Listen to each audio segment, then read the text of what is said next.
ISD is searching for a permanent superintendent, and they need your help developing a profile of the leadership qualities you would like to see in that person. We're going to tell you how you can participate.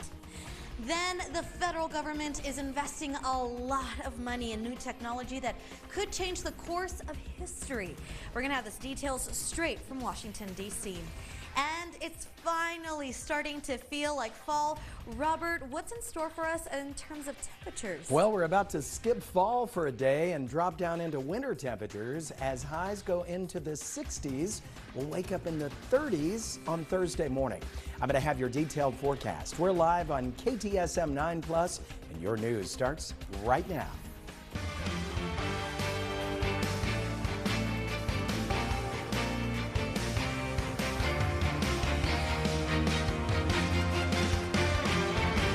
You're watching KTSM 9 News First at 4. Starts right now. Good afternoon, everyone, and thank you so much for tuning in to KTSM 9+, your digital newscast. I'm Monica Cortez. Well, Hurricane Melissa is now over Jamaica after making landfall earlier today as a Category 5 hurricane with 185-mile-per-hour winds. This makes Melissa the most powerful hurricane of 2025 and the strongest hurricane to hit the island. Jamaica has never taken a hit from a Category 5, with the World Meteorological Organization calling it the storm of the century. Hurricane Melissa is already responsible for 7 deaths, 3 in Jamaica, 3 in Haiti, and 1 in the Dominican Republic. So right now, this is a live picture of what Jamaica looks like right now. And according to the latest data from the Hurricane Center, bridges and roads have already flooded, and officials say it could take days to weeks to fully assess the damage. In fact, Melissa is expected to remain a major hurricane when it impacts Cuba starting tonight going into Wednesday morning. Of course, our thoughts and prayers with everyone involved. This is such a catastrophic hurricane, really impacting lots and lots of people. In fact, we want to send it over to our chief meteorologist, Robert Bettis. Robert, I know you've been tracking Melissa. It's been one of those things where all eyes are on this hurricane. What can you tell us? Well, it's a terrible storm. It's almost done for them, and then they can begin the cleanup. Yeah. I've been worried about them for days. This is the strongest hurricane recorded that they've ever had, and it's still going to pack a punch, as you mentioned, for the western edge of Cuba as it passes over as a potential Category 4 storm. So no slowdown at all with the strength of those winds gusting to 175 miles per hour. Here locally, KTSM has issued a weather authority alert due to the first significant drop in temperature that many people will not be prepared for, so we'll want to dress in layers for tomorrow. That cold front begins to blow in tonight. West Siders are going to feel the gusts as the temperatures begin to go down. We were close to 80 degrees today, so very mild, but the winds will turn, and as they turn, they'll get stronger and stronger, ushering in that colder air. Now, here's a quick look at tomorrow. It's going to be a sunny day, but the winds will be quite chilly. High temperature 67, but then we get really cold, and that will be on Thursday morning when the winds calm down. I'm going to have your detailed forecast coming up in just a little bit. Monica. Robert, thank you so much. Well, the largest school district in the borderlands still doesn't have a permanent superintendent. As you may recall, El Paso ISD's Diana Sayavedra resigned back in June, and since then the district has been operating under an interim superintendent. Well, now the search for a new leader is moving forward, and district officials say that they just want to hear from the community before making any major decisions. Our KTSM 9 News reporter Diana Castillo has been out there in the first community meeting. And Diana, what are people saying? Well, Monica, the first community meeting took place today, like you mentioned. It took place at Guillen Middle School, and the turnout was low, just 2 community members there. Now, this is just one of a total of 6 community meetings where parents, teachers, staff, and students could give feedback about what they want in their next superintendent. District officials say the feedback they gather from these meetings will assist trustees in developing a leadership profile to guide the search process. I think the next district leader should have Experience at multiple levels in the schooling process, from being a teacher, an administrator, a leader, and just have an understanding of what education looks like today. Now, currently, the district is being led by interim superintendent Marta Aguirre. Now, district officials say their goal is to review applications by November 10th and announce a permanent leader by early December. Now, these meetings will end on Thursday. There are 2 meetings a day, one at 1:30 and one at 5:30. The next one will be today at Hartley PK 8 at 5:30. Now, we will have a full list of those meetings, and the district is also doing a survey for parents who can't attend those meetings. We will have all of that information on our website at KTSM.com. Just click on this story. Monica? Diana, thank you so much for that report. Well, treating cancer with light. Researchers found around the world they are teaming up on a new method. The procedure uses LEDs to break down skin and colorectal cancer. Eric Hengerson at our sister station in Austin takes a closer look at that research. A soft pink glow capable of destroying cancer cells. LEDs are gentle versus lasers, they can hurt their surrounding tissue. In this lab at UT Austin, Jean-Ann and Corvia's team is working with 2D materials.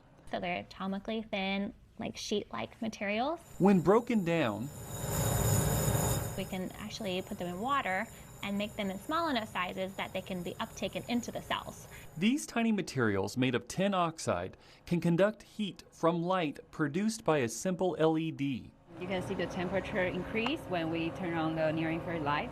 Tests on the material were done here at UT Austin, where experiments on the cancer cells were done at the University of Porto in Portugal. One of the things that we can leverage against cancer is the fact that cancer cells grow very quickly and therefore they're very leaky. They break down under that heat while healthy cells don't. Once cells are broken down, the body flushes the waste out. We're aiming for about a 10-degree change, and 10 degrees Celsius change in order to know we'll get good cancer destruction. The treatment is still in the early stages, but the hope is that patients can use it to avoid side effects from chemotherapy. You can just have these in your home and do this treatment yourself. A potential game changer for people all around the world, hidden on a ray of light. In Austin, Eric Hendrickson, KXAN News. And the researchers plan to test the technique on living specimens. If successful, they hope to take on breast cancer. That treatment may involve implanting an LED light beneath the skin.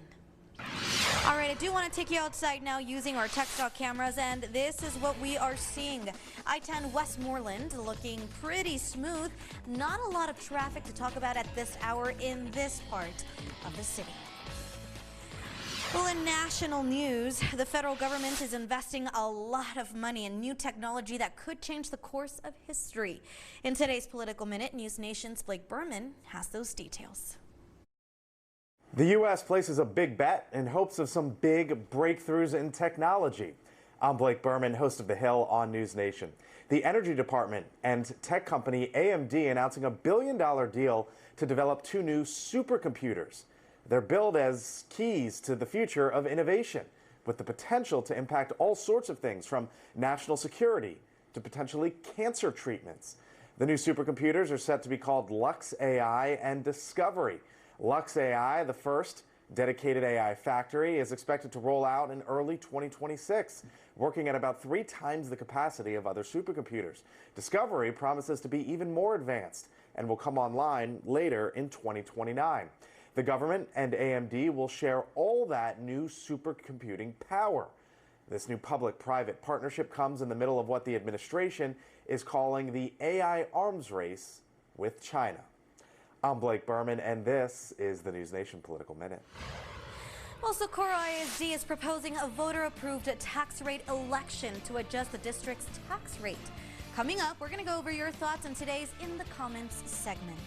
Then today is National First Responders Day, and UMC and El Paso Children's Hospital are showing their appreciation by delivering gift baskets to our local heroes. And we tagged along.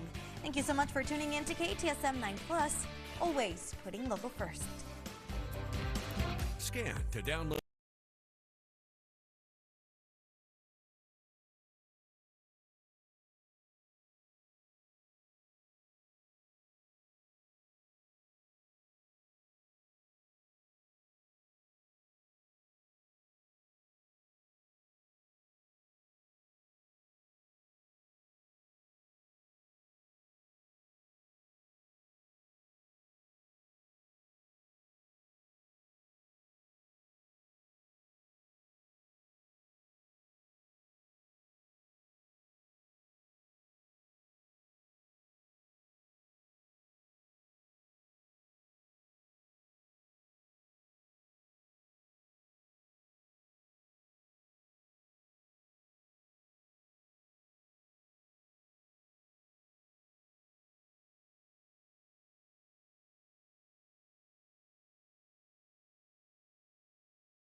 For 60 months on select popular models, or get up to $4,000 total savings on Frontier.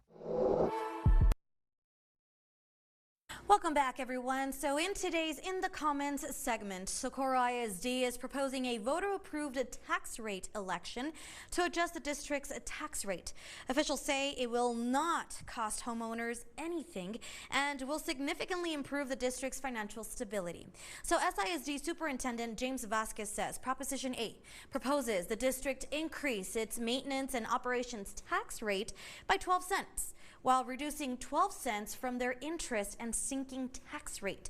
A penny swap, if you will, essentially between the two parts of the district's current tax rate of $1.06 per $100 of valuation, which in turn wouldn't actually increase. The proposal recommended to the district by the Finance and Operations Advisory Committee, made up of parents, active and retired teachers, business and other stakeholders that believe Prop A will be crucial in helping the district turn the corner.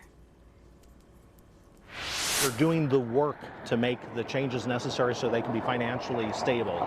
And right now they've got a balanced budget. This will give the district the ability to grow their financial reserves to get back to the place they were maybe 3 or 4 years ago. So with the district, with the board they've got elected now, with the superintendent, it's a district that I've come to realize I can trust as a taxpayer.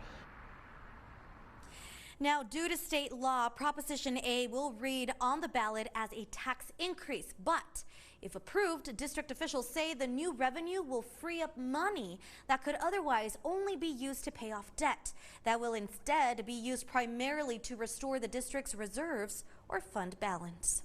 Now, we did share this story all over our social media pages, and a lot of you shared your opinion with us in the comments section. So we begin with Bobby Peasy, who writes, Socorro ISD hasn't passed a balanced budget in over a decade, and now they want to raise taxes to fix their maintenance and operations issues?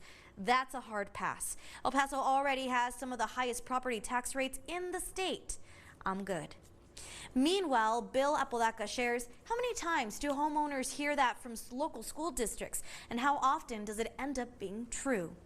And Natalie Martinez writes, those of you complaining it will not hurt you, and sadly, if this does not go through, many more teachers will have to be laid off, especially since the government is not funding schools like it did in the past. And here at KTSM, of course, we value your opinion and we do want to hear more from you. So make sure you're following us on all of our social media platforms to keep in touch with us through the comments. All right, we have more news headed your way after the break. Stay with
6 CRVs. Honda was named Kelley Blue Book America's best value brand. Visit 1490 Lee Trevino. Your local weather authority, Robert Bettis, the Borderlands' only certified broadcast meteorologist. KTSM has issued a weather authority alert due to our first significant cold front and a morning well will drop into the 30s, very close to freezing in the valley. Some parts of the borderland are under a freeze watch for Thursday morning. It's been so mild. I want everybody ready for tomorrow. Dress in layers. If you feel good at 67 degrees, then great.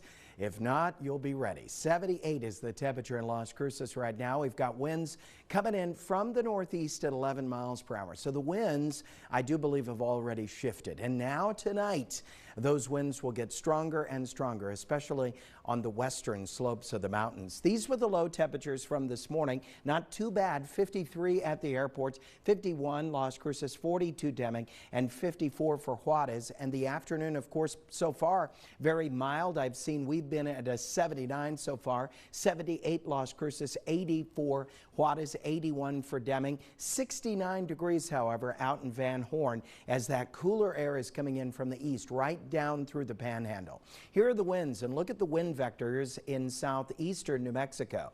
They're sweeping around. They're coming straight down out of the panhandle. They'll take a turn toward the west, and west siders get ready because when they spill over the mountains, stronger gusts through the night tonight. In fact, prepare for a bumpy night. If you have decorations out, might want to secure them this evening.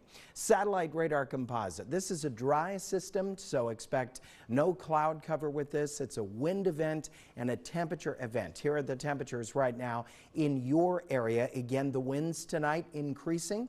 Those chilly winds will be hanging around, especially in the morning hours tomorrow. Here comes your exclusive 9-hour forecast for your Wednesday. Windy, especially in the morning. You'll need a jacket. High temperature by the afternoon, 67. So if the winds pull back a little late in the afternoon, you'll be glad you dressed in layers because 67 isn't that cold. The real cold comes in Thursday morning. Allergy-wise, terrible. It's ushering in 12s for the next 3 days. Let's get you a quick update on Melissa. The eye is not as well defined, but there it is just to the north shore of the island of Jamaica on its way toward the southeastern portion of Cuba. It's still a Category 4, expected to strike Cuba as a Category 4 before moving out into the Atlantic. It will avoid the United States. Here are the low temperatures tonight. 40 Alamogordo, 42 Deming, 45 for Juarez, and 39 for Van Horn. High temperatures tomorrow. 55 at the pass. We'll be at about 67, 63 Alamogordo, 54 Ruidoso, and 49 for Cloudcroft. Now coming up in about 30 minutes, your exclusive 9-day forecast. You stay with KTSM 9 News.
Ford dealer.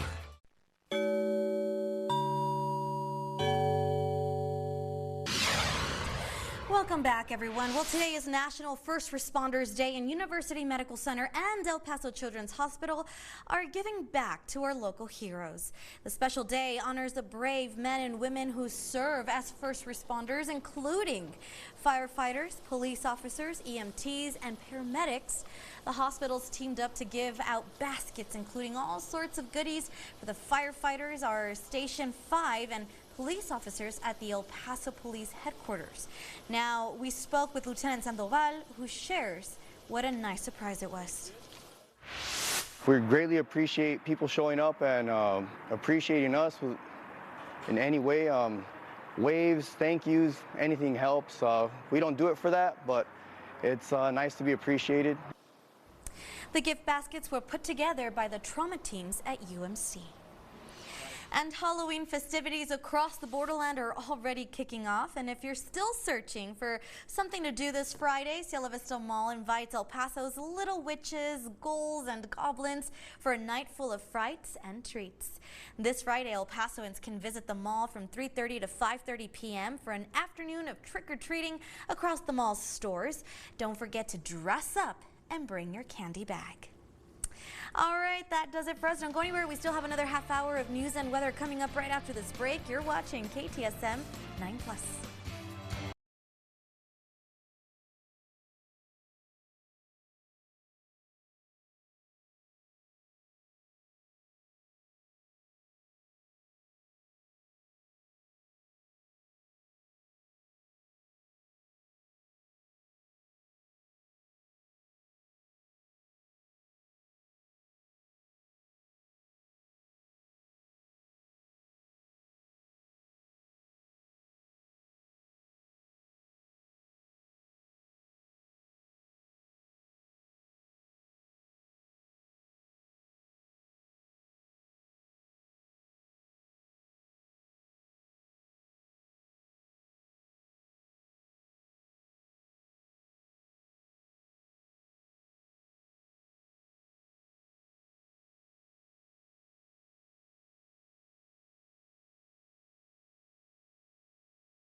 Vehicle benefits include a limited powertrain warranty and more. See more details at potoyota.com.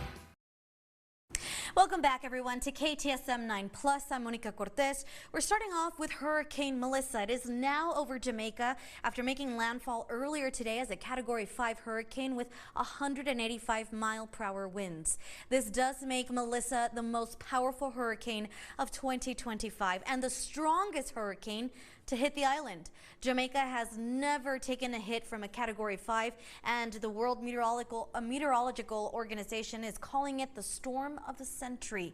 Hurricane Melissa is already responsible for 7 deaths, 3 in Jamaica, 3 in Haiti, and 1 in the Dominican Republic. We do want to take you out live to where this devastation is happening right now. Again, that hurricane already making landfall, and according to the latest data from the Hurricane Center, bridges and roads have been flooded, and officials say it could take days to weeks to fully assess this damage. Melissa is expected to remain a major hurricane until it impacts Cuba starting tonight going into Wednesday morning. So of course we're keeping thoughts and sending prayers over into everyone who's being affected by this. Again, these are live pictures, live images of what is happening right now in Jamaica. Well, the trial of the former Las Cruces police officer accused of shooting and killing a woman continues today. As we've told you before, Felipe Hernandez is charged with second-degree murder in the death of 45-year-old Teresa Gomez back in October of 2023. Hernandez found Teresa Gomez and her male companion in a car at a housing complex. Court documents said Hernandez recognized the man as someone who's been ordered to stay off the property. After a heated exchange, Gomez got back in the driver's seat and took off. Court documents say that when Hernandez opened fire, killing Gomez, opening arguments started Monday and 2 witnesses took the stand. The trial is expected to wrap up by the end of the week. And in your education news, El Paso ISD has started its search for a new permanent superintendent, and they want your help. As you may remember, earlier this month, the school district's Board of Trustees announced that it had hired a search consultant with the Texas Association of School Boards to help with the search. They're also asking for the community's input through a series of community meetings that begin today. Earlier today, though, they met at Guillen Middle School, and tonight at 5, they were holding another meeting at Hartley Pre-K through 8. And as we've told you, Marta Aguirre has been working as the interim superintendent following Diana Saavedra's voluntary retirement agreement earlier this year. They're holding additional meetings tomorrow and Thursday, and to view their schedule, just simply visit ktsm.com. Well, KTSM is your local election headquarters, and Election Day is a week from today. Socorro Independent School District voters will head to the polls next Tuesday to decide whether to allow the district to raise its tax rate. In August, the SISD board voted unanimously to call for a voter approval tax rate election that could bring in close to $50 million a year. KTSM 9 News reporter Jesus Baltazar, he breaks down what you need to know before heading to the polls. On the ballot for El Paso voters within Socorro ISD's district boundaries, a proposal to adjust the district's tax rate that officials say won't cost homeowners more, but rather help significantly improve the district's financial stability. Our current tax rate is $1.05, and it'll remain at $1.05 even if this passes, and it will bring $49 million of additional revenue to our district. While state law requires Proposition A to read on the ballot that it is a tax increase, Vasquez explained that they're not actually increasing their tax rate beyond the current $1.06 per $100 evaluation, but rather it is a penny swap within that same rate that'll keep it flat. There's 2 parts to the tax rate, the maintenance and operations and the interest and sinking. So what we'd be doing essentially is we would be increasing the maintenance and operations tax rate by 12 cents. However, we'd be reducing the interest and sinking tax rate also by 12 cents. This move, Vasquez explained, would free up revenue that could otherwise only be used to pay off debt and now be used primarily to restore the district's reserves or fund balance. We're at a point now where we're down to 17 days of fund balance. By our own policy, we need to be at 75 days. The revenue would also be used to fund student programs, employee compensation, to replace aging student materials or improve aging facilities and other maintenance needs across campuses. Now Vasquez answering where the district would go if Prop A were not approved. If this does not pass, there'll be a continued financial strain on the district. It'll take longer to recover that fund balance. There will be potential cuts to programs, potential cuts to staff. Now the proposal was actually recommended to the district by the Finance and Operations Advisory Committee, made up of parents, active and retired teachers, business leaders, and other stakeholders that believe Prop A will be crucial in helping the district turn the corner. We jumped on board to support it just because it really would not be a tax increase for taxpayers, and it would bring the necessary money that the district needs, again, like you said, to make it solvent. What the district has shown me in the course of maybe 4, 5, maybe 6 months is a commitment to make a change to positively impact the community it serves. And it's made a commitment to really revisit its finances, to get its financial affairs in order. It went from a $40 million deficit to a balanced budget. And that's about as close as you can come to a financial miracle today. You can learn more about Proposition A by clicking on our election guide by visiting KTSM.com. Reporting from Far East El Paso, Jesus Baldassar, KTSM 9 News. Jesus, thank you for that. And just a reminder, early voting lasts through October 31st. That's this Friday. And again, Election Day is next Tuesday, November 4th. Well, a state program designed to give minority and women-owned businesses a fair shot at government contracts suddenly gone from a state website.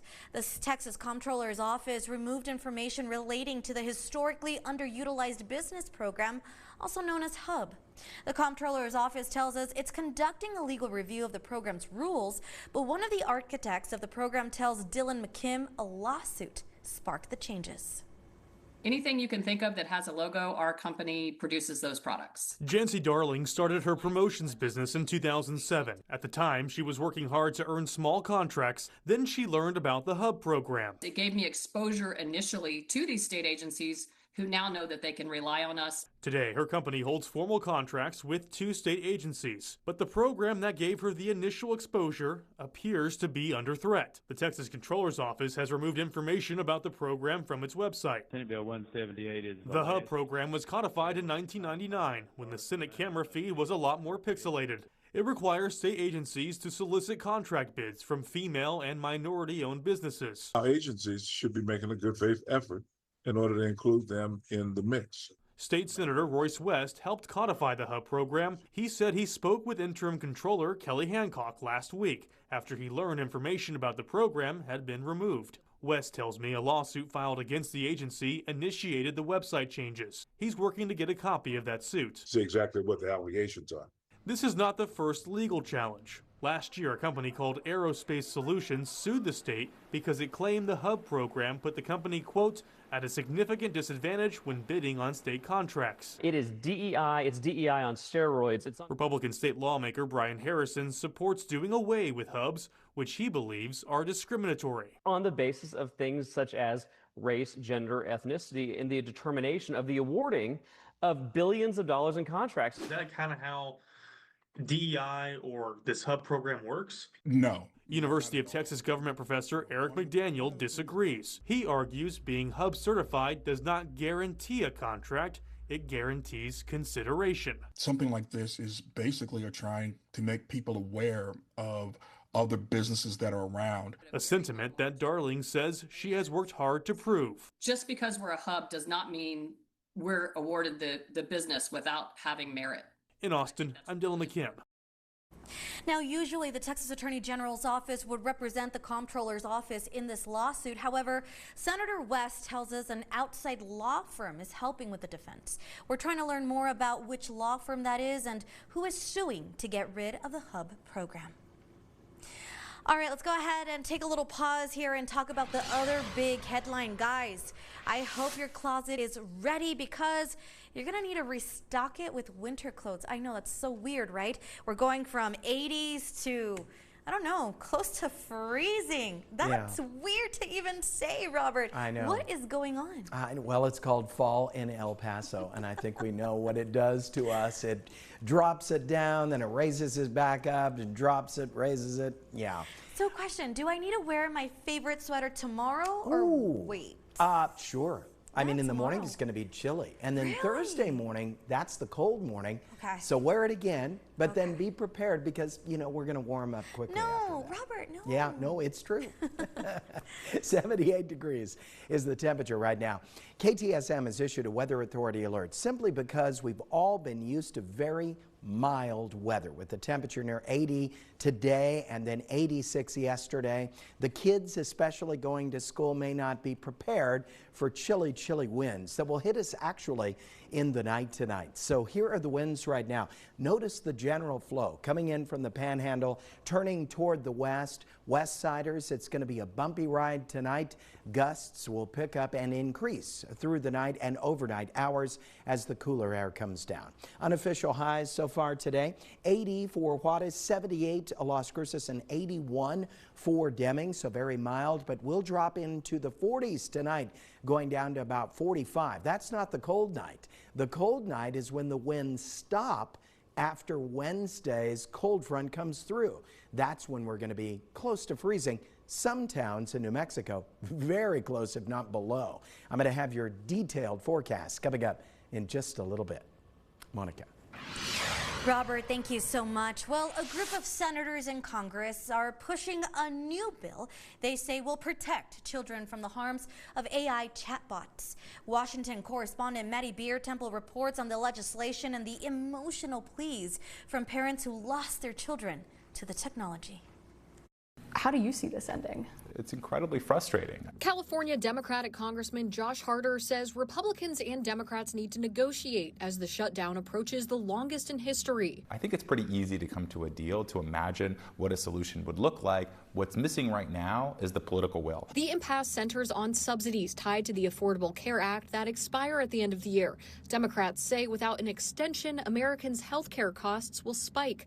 Republicans say they'll negotiate after Democrats reopen the government. Keep the government open, and then we have those discussions. We were always planning to have those discussions in the month of October. Why not take that route? I think the idea that you would give up all of your leverage and then hopefully get some sort of great deal coming down the pike is just a fool's errand. The fact is, this is a crisis right now. People are already getting the notes in the mail telling them how much more they're going to pay in January. While Senate Democrats continue to block Republicans' funding bill, the House has been out of session. Harder says constituents tell him they support what Democrats are doing. What I hear from people in my district is they want this fight, they want us to fight, but also they're frustrated that they're not actually seeing a solution come as soon as they would have hoped. We also talked about California's upcoming vote on Proposition 50. It asks voters to temporarily change the state's congressional map to favor 5 more Democratic seats in Congress.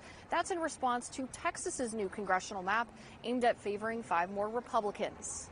I don't want to have any say in that. I'm sort of taking myself out of it because I think it's like picking which child you like more, which map you want to represent. I'm going to leave that up to the voters. But I think we'd be a much better country, a much better Congress if voters had a say in every single state. Harder says he is concerned, though, about the gerrymandering efforts now spanning several states. The fact that there is this tit-for-tat potential race to the bottom is very concerning. In Washington, I'm Maddie Beer-Temple. Well, coming up, an anonymous donor gave millions of dollars to the Defense Department to partially cover their salaries of military personnel and amid the government shutdown. But some people aren't too happy about it. We go over your thoughts in today's In the Comments segment. Thank you so much for tuning in to KTSM 9 News Plus, always putting local first. Scan to download.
I'm Carla Draxler. You're watching KTSM 9 News, putting local first.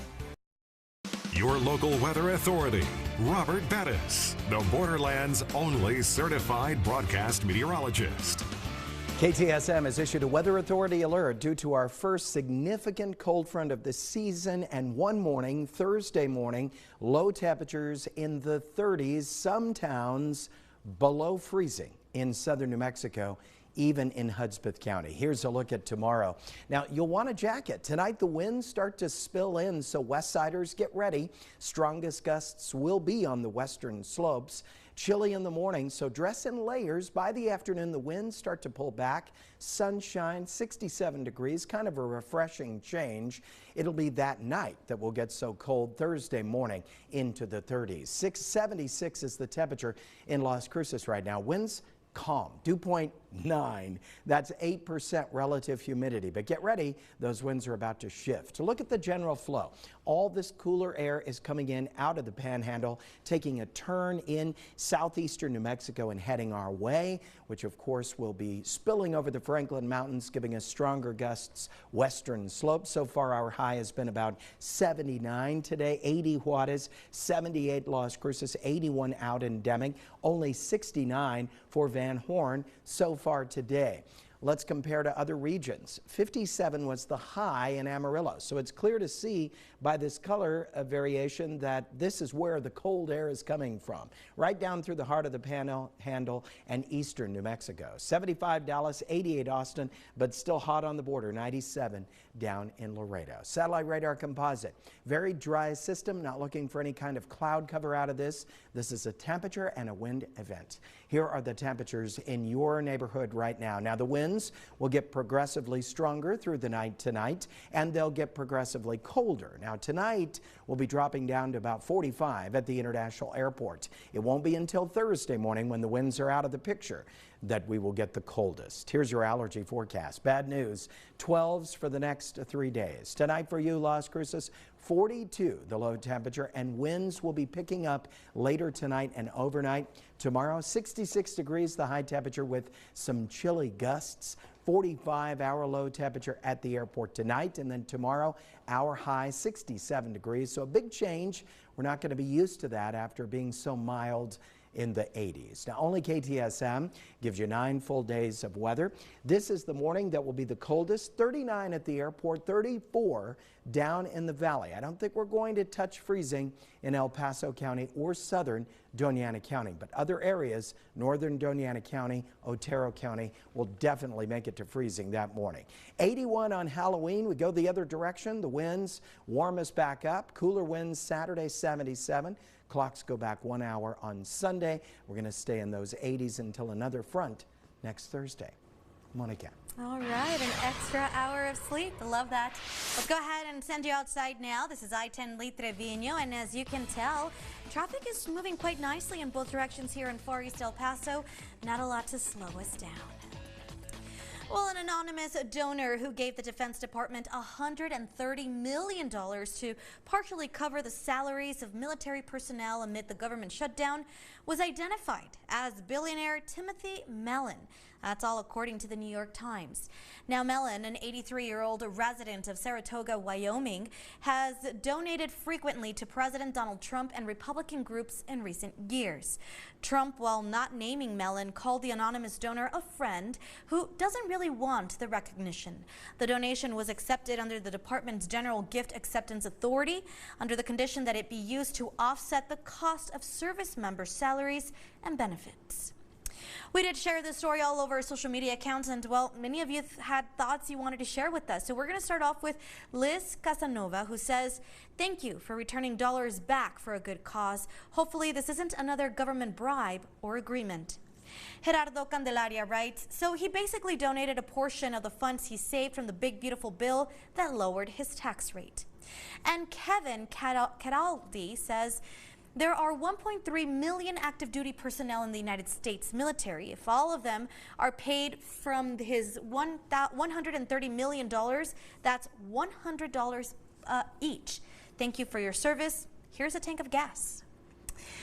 Now, I know it was a little sarcastic, but in fact, Kevin is correct. These 1.3 million Active duty personnel are scheduled to receive paychecks on Friday, and the $130 million donation would net out roughly to about $50 per troop this payday cycle based on the October 15th totals. So the $130 million donation, according to Chief Pentagon spokesperson, was accepted under that department's General Gift Acceptance Authority, and now some experts are saying the donation raises legal questions. To read the full story and the full payment breakdown, just make sure you go over to our website. That's KTSM.com. And here at KTSM, of course, we value your opinion and we want to hear more from you. So make sure you are following us on all of our social media platforms to keep in touch with us through the comments. Don't go anywhere. We'll be right back after this quick break.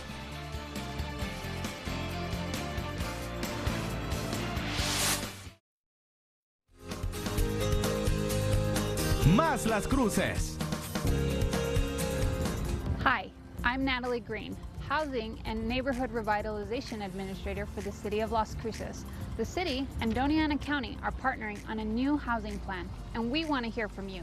Together, we've launched a housing and community needs survey, and your experience matters. Your feedback will help us plan for the future, guide funding decisions, and make sure housing programs truly meet the needs of our residents.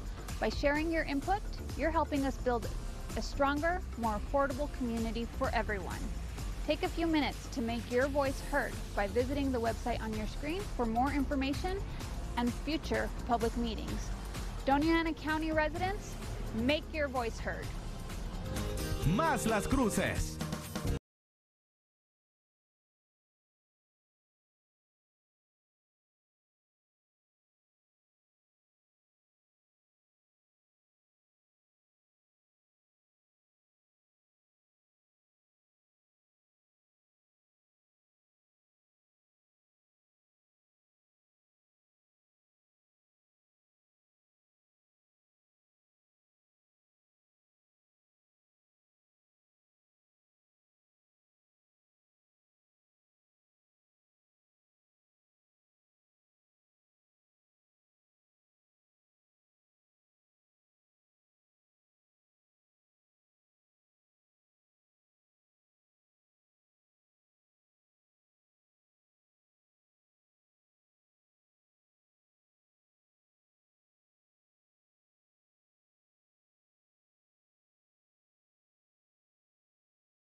On the latest city news, events, and more. Sponsored by the City of Las Cruces. Here is your exclusive 9-day forecast. Tomorrow the cold front comes in. Actually, that cold front starts coming in tonight. West Siders will know it's going to be a bumpy overnight flight. 67 high temperature tomorrow. Now by the afternoon the winds start to die down, and that's what's going to leave us cold when the sun sets. 39 at the airport, 34 in the valley on Thursday morning. We quickly rebound on temperature. 73 for Thursday, 81 on Halloween. Don't forget to turn those clocks back 1 hour so that when we leave the building, it's dark. How exciting. I'm ready to sleep in an extra hour. Oh my gosh. Thank you, Robert. And thank you for tuning in to KTSM 9 News Plus. Don't go anywhere. We'll be right back after this break.